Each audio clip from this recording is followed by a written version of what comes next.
Nikuphi? Ngigilo Hungry Lion. Guys, ngihlezi yazi mangithi ngihlezi ngilaphani. Ngiyothenga nje iburger mawukuthi akuyona iburger ama-wings alapha ngiyawathanda. Yazi mathiwa ngiyawathanda guys, ngiwathanda ukudlula uchicken likhini. Ngiyahamba guys ngiyothenga nansi iburger.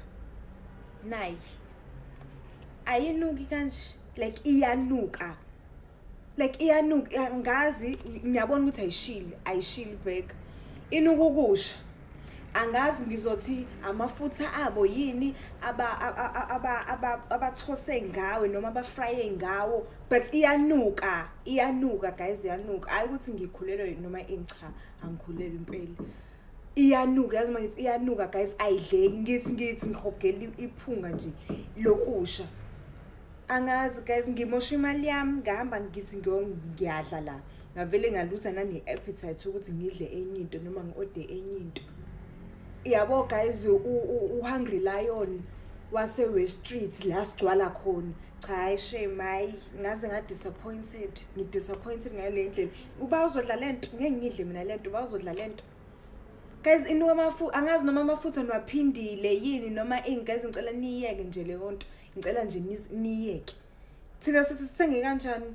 Uba uzodla lento mina ngeke ngisho ukuthi nukukusha nje, ukusha ko. And kuyaqala ngqa ngihlezi ngiyothenga mina la. And okuwese manje ngiyakhona kumele ngigibele, ngihlezi ngigibele. Makuthi ngiyalaphani, yabo. Ngimosha imali yami yokugibela ngizothenga lento guys. Yini lento.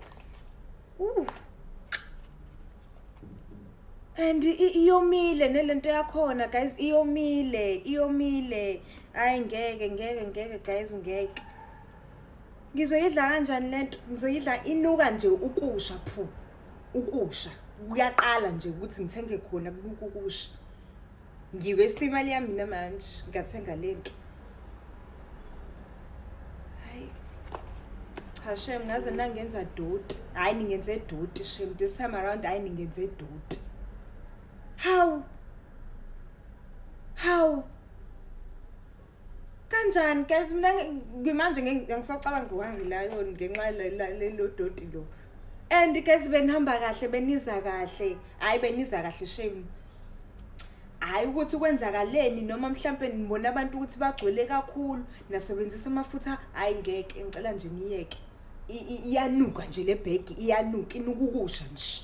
Inuka ukusha, iyomile, angazi kwenzakalani ngempela. Iyomile yona lento, iyomile nje yona lento, iyomile. Yomile guys, yomile.